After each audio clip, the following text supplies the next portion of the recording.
Assalamualaikum warahmatullahi wabarakatuh. Kami dari kelompok 3, itu kita akan membahas tentang modul 8, yaitu karakteristik lapisan jaringan. Jadi pada halaman 1 ini kita akan membahas tentang karakteristik lapisan jaringan. Di 8.1.1 lapisan jaringan. Jadi ada beberapa lapisan jaringan.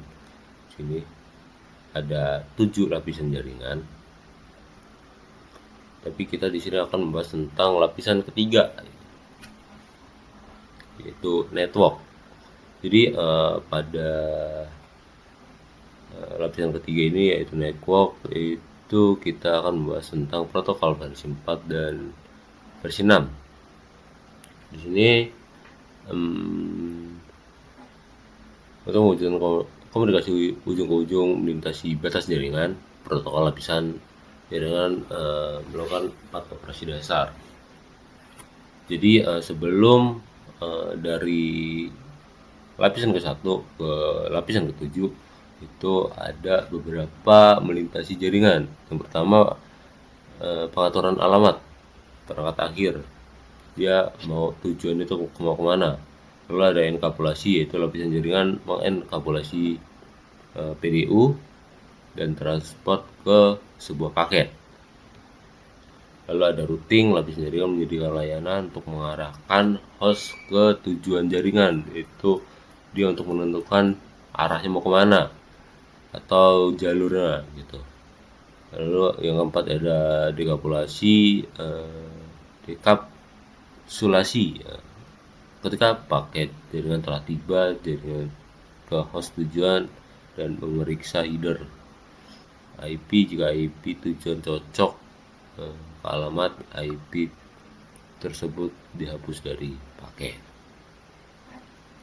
Berbeda dengan transport lapisan OSI keempat, mengelola pengiriman antar proses yang berjalan di setiap host protokol komunitas lapisan jaringan, yaitu IP versi 4 dan IP versi 6 menentukan struktur paket dan proses pemrosesan saat digunakan membawa data dari suatu host ke host lain.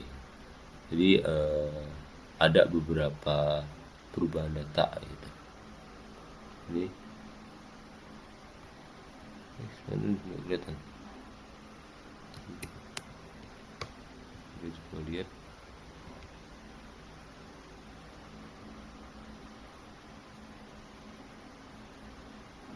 Di data ini dienkapsulasi di modul 4 dan dirubah ke modul 3, masuk ke frame, dan dirubah menjadi angka biner di layer 1 dan di routing dan di alamat tujuan dirubah menjadi frame, dibaca paketnya, dienkapsulasi, lalu data tersebut dikirimkan, apakah cocok, apakah tidak gitu. Oke. Lalu di sini ada 8.1.2, itu enkapsulasi IP-nya. Di sini kita bisa lihat IP membungkus segmen lapisan transport, lapisan tepat di atas jaringan, data lain menambahkan header IP. Jadi enkapsulasi ini dia membungkus segmen lapisan tepat di atas lapisan jaringan untuk menambahkan header IP. Jadi lalu 8.1.3 yaitu karakteristik IP. IP dirancang sebagai protokol dengan overhead rendah. Protokol ini menyediakan fungsi-fungsi diperlukan mengirimkan paket dari sumber ke tujuan melalui sistem jaringan yang saling terhubung. Jadi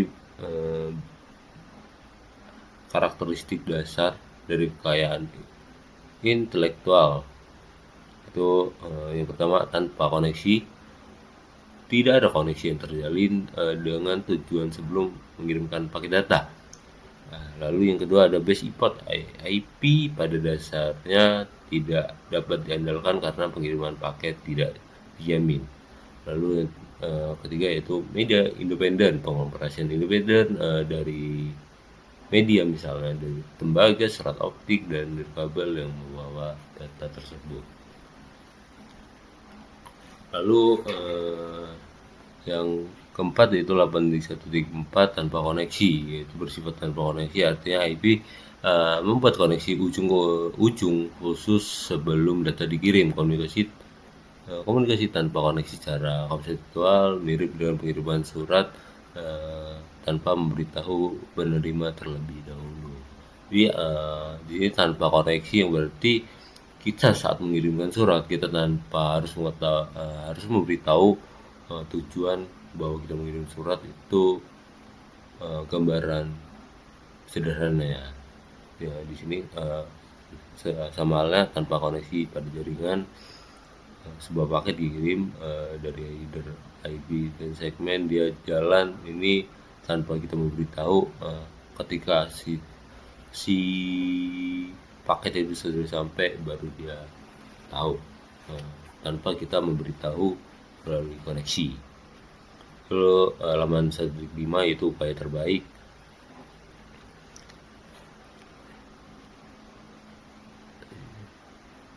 IP juga tidak memerlukan kolom tambahan di header dan mempertahankan koneksi yang sudah terjalin.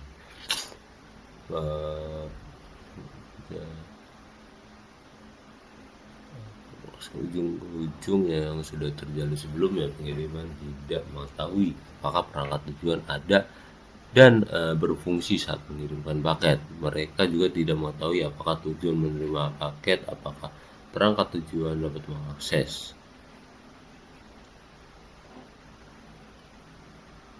Jadi di sini dia mengupayakan yang terbaik untuk paket itu bisa sampai gitu. Walaupun paket tersebut bisa hilang dalam perjalanan.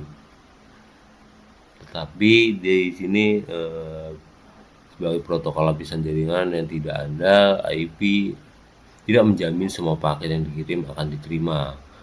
Sama halnya seperti kita mengirimkan foto melalui WhatsApp, itu kan kekompres. Itu karena ada paket tersebut ada beberapa yang hilang gitu, makanya foto tersebut bisa pecah.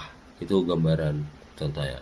Lalu 8.1.6 media independen tidak andal, berarti IP tidak memiliki kemampuan untuk mengelola dan memulihkan paket yang tidak terkirim atau rusak. Hal ini karena meskipun paket IP dikirim dengan informasi tentang lokasi pengiriman, paket tersebut tidak berisi informasi yang dapat diproses atau memberitahu pengirim apakah pengirim berhasil atau tidak. Paket mungkin sampai tujuan dalam keadaan rusak, tidak beraturan, bahkan tidak sampai sama sekali. IP tidak menyediakan kemampuan untuk mengirim ulang paket jika terjadi kesalahan. Jadi paket IP dapat dikirim melalui berbagai media.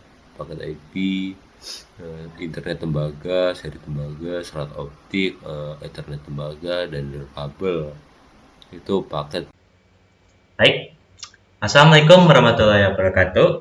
Perkenalkan, saya Mahmud Al-Hasan dari kelas PTRI dengan NPM 2578244. Pada video modul 8 ini saya menjelaskan bagian 8.2 yaitu IP versi 4 package. Sini ada IP versi 4 package header. Apa itu IP versi 4 packet header? Untuk simpelnya, bayangkan saja header ini seperti sebuah alamat label pada sebuah paket pos. Di dalamnya terdapat informasi yang penting berukuran sekitar 20 bytes yang bertugas untuk mengantarkan data sampai ke tujuan. Baiklah, mari kita bedah dari beberapa lapisan yang ada di sini. Pertama, ada sebuah source IP dan juga destination IP. Ini adalah alamat asal dan juga alamat tujuan sepanjang perjalanan. Kedua alamat ini umumnya tidaklah akan berubah kecuali pas ini perpindahan antar router. Jadi dari PC source IP-nya source IP PC tersebut, terus ntar ke router lain, ntar source IP-nya beda lagi, tapi destination-nya ya tetap akan ke ini sesuai dengan jalurnya.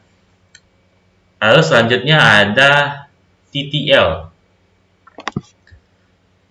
time to life.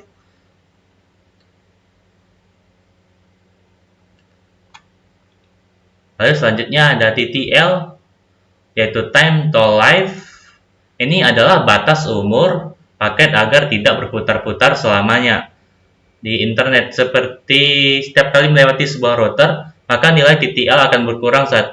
Dan jika habis, maka akan mencapai angka 0 dan paket akan dibuang, biar dia nggak terlalu menu-menuhin gitu. Lalu lanjut lagi ada protokol. Pada bagian ini, protokol berfungsi untuk memberitahukan jaringan jenis data apa yang sedang dibawa, apakah itu TCP, UDP, ataupun ICMP. Lalu terakhir, pada kolom fragmentasi, jika ukuran paket terlalu besar untuk dilewati di suatu jaringan, maka router akan memecahnya menjadi beberapa kolom-kolom kecil. Dan kolom-kolom kecil inilah yang akan bertugas menyusun kembali potongan-potongan data tersebut sehingga sampai ke tujuan dalam bentuk utuh.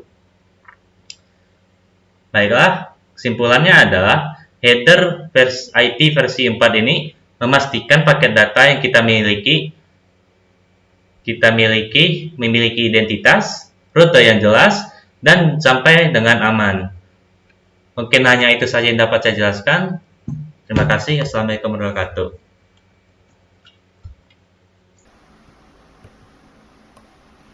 Jadi lanjut pada 8.3, yaitu paket IP versi 6. Jadi kita masuk ke 8.3.1, yaitu keterbatasan IP4. IP versi 4 masih digunakan hingga saat ini. Topik membahas IP tentang IP6 yang akhirnya menggantikan IP4. Untuk memahami mengapa perlu mengetahui protokol IP6, ada baiknya mengetahui keterbatasan IP versi 4 dan keunggulan IP versi 6. Jadi IP versi 4 ini masih memiliki 3 masalah utama, yaitu penipisan alamat IP karena terbatas gitu kan.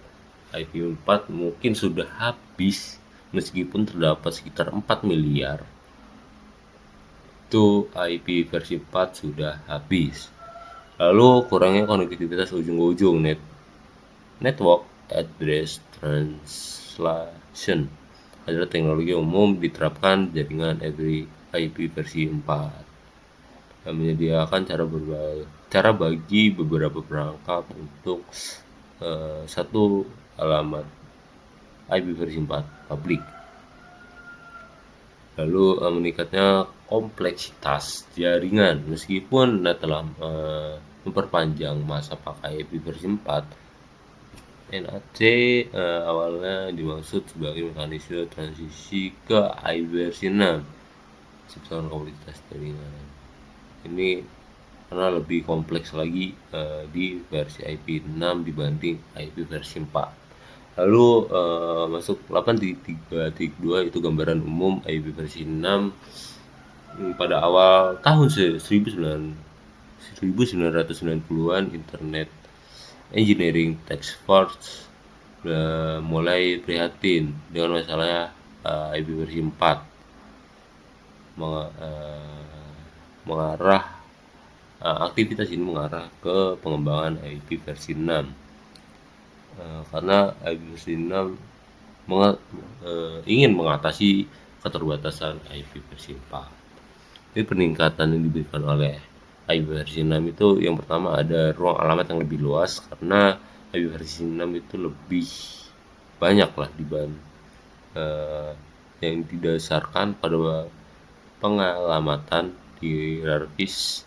Di IP versi 6 itu terdapat 128 bits kombinasi dan berbeda dengan IP versi 4 hanya terdapat 32 bits. Lalu perangan paket yang lebih baik, header IP versi 6 disederhanakan dengan lebih sedikit kolom, lalu menghilangkan kebutuhan akan NAT.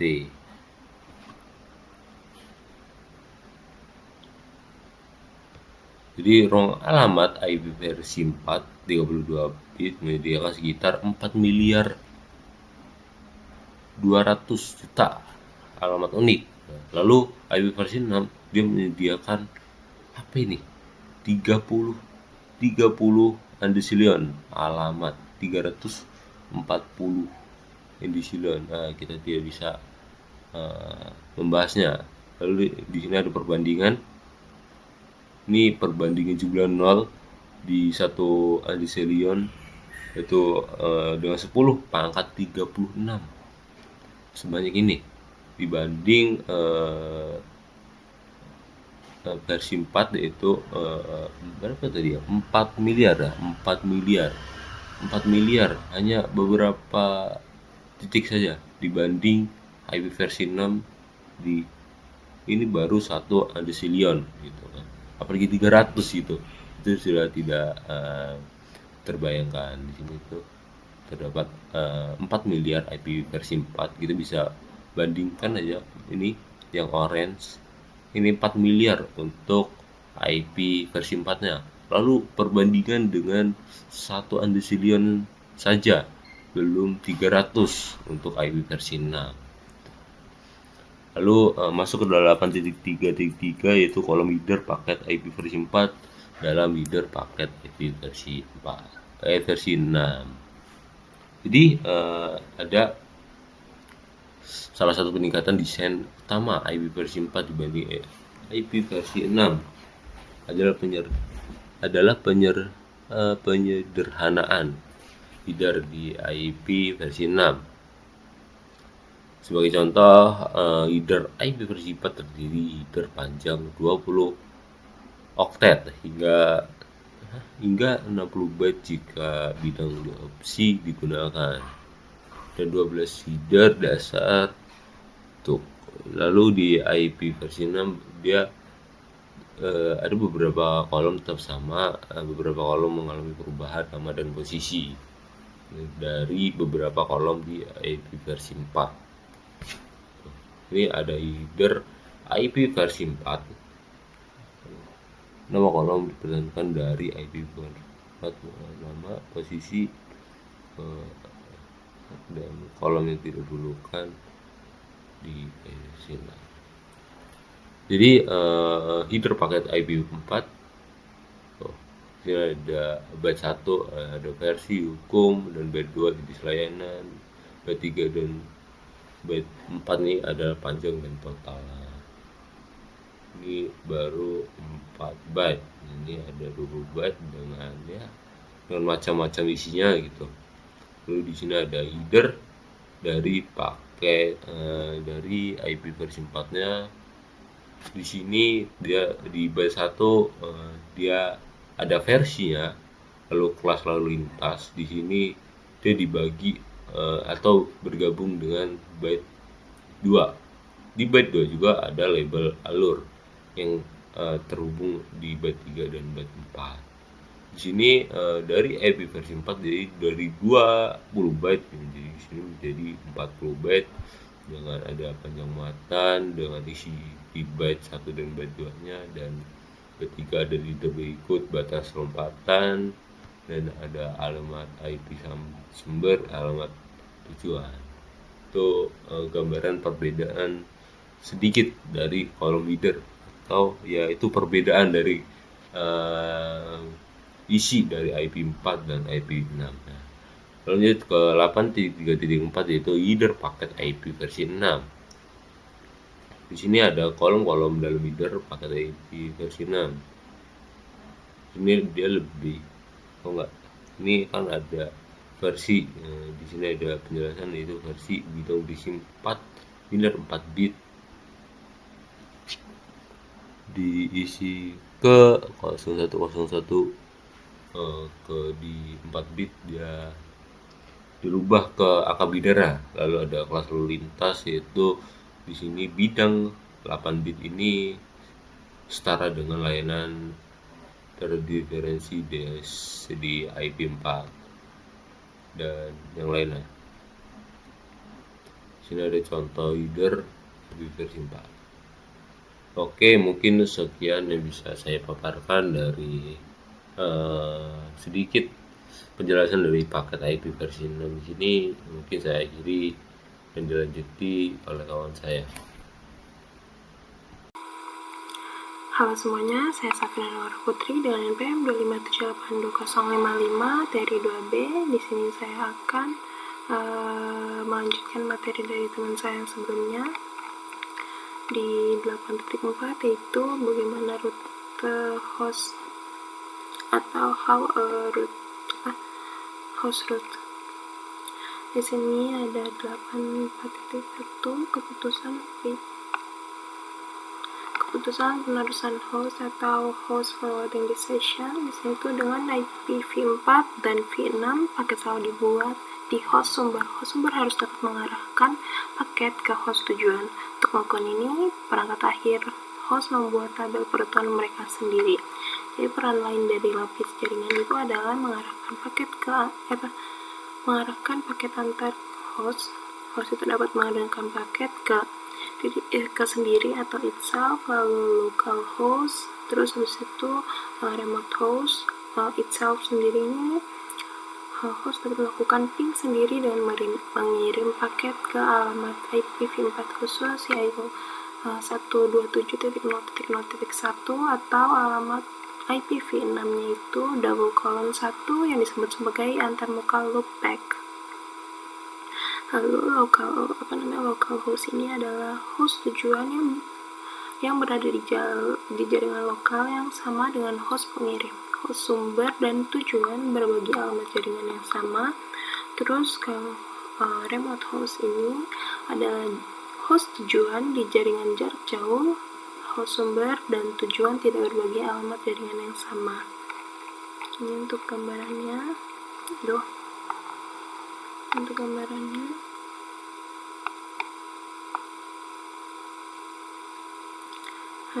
Itu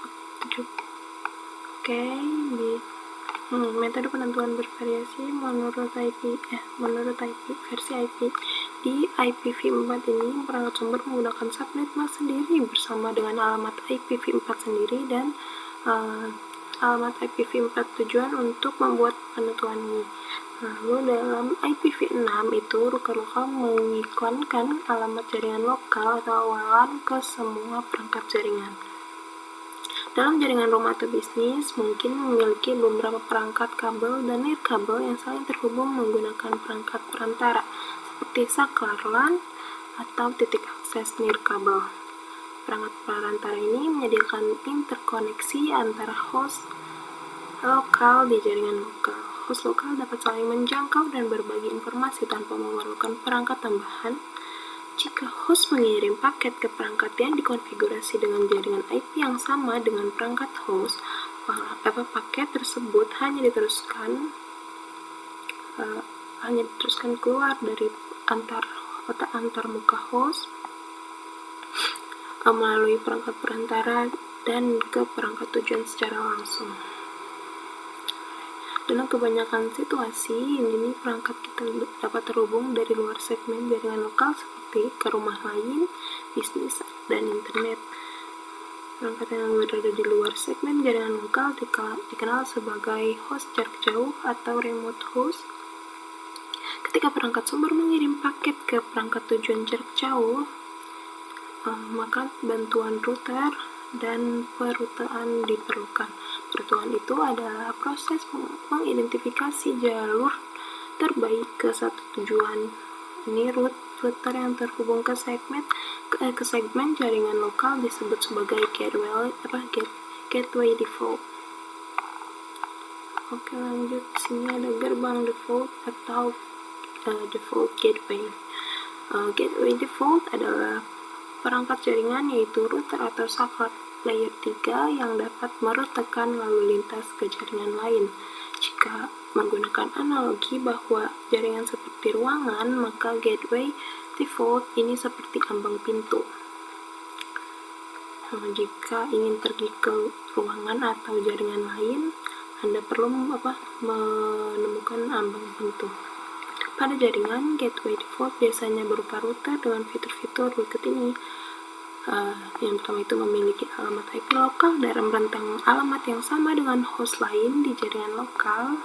Lalu itu dapat menerima data ke jaringan lokal dan meneruskan data keluar dari jaringan lokal. Terus ini merutekan lalu lintas ke jaringan lain. Gateway default diperlukan untuk mengirim lalu lintas ke luar jaringan lokal. Lalu lintas tidak dapat diteruskan ke luar jaringan lokal jika tidak ada gateway default. Alamat gateway default tidak dikonfigurasi atau gateway default tidak aktif. Oke, lanjut. Host route ke gateway default atau host route to gateway itu default gateway. Tabel penentuan host biasanya akan menyertakan gateway default di IPv4. Host menerima alamat IPv4 dari gateway default baik secara dinamis atau dari Dynamic Host Configuration Protocol DHCP atau dikonfigurasi secara manual. Kalau di IPv6, rute ini mengiklankan alamat gateway default atau host dapat dikonfigurasi secara manual. Nah, di gambar ini nih PC 1 dan 2 dikonfigurasi dengan alamat IPv4 sebagai gateway default. Ini jaringan jarak jauh. Oke, lanjut. Tabel penentuan host. Pada host Windows, perintah root print atau net start min-r dapat digunakan untuk menampilkan tabel penentuan host. Kedua perintah menghasilkan output yang sama. Hasilnya mungkin tampak luar biasa pada awalnya, tetapi cukup sederhana untuk dipahami. Gambar ini menampilkan topologi sampel atau output yang dihasilkan oleh perintah net start min-r. Ini oke. Tabel penentuan IPv4 untuk PC1 seperti ini. Kita dan perintah net start min-r nanti keluar seperti ini informasinya. Memasukkan perintah net start min-r atau perintah cetak rute yang setara menampilkan 3 bagian yang terkait dengan koneksi jaringan TCP atau IP saat ini. Daftaran terbuka mencantumkan alamat kontrol akses media atau MAC dan nomor antarmuka yang diterapkan dari setiap antarmuka berkemampuan jaringan di host, termasuk adaptor Ethernet, Wi-Fi, dan Bluetooth.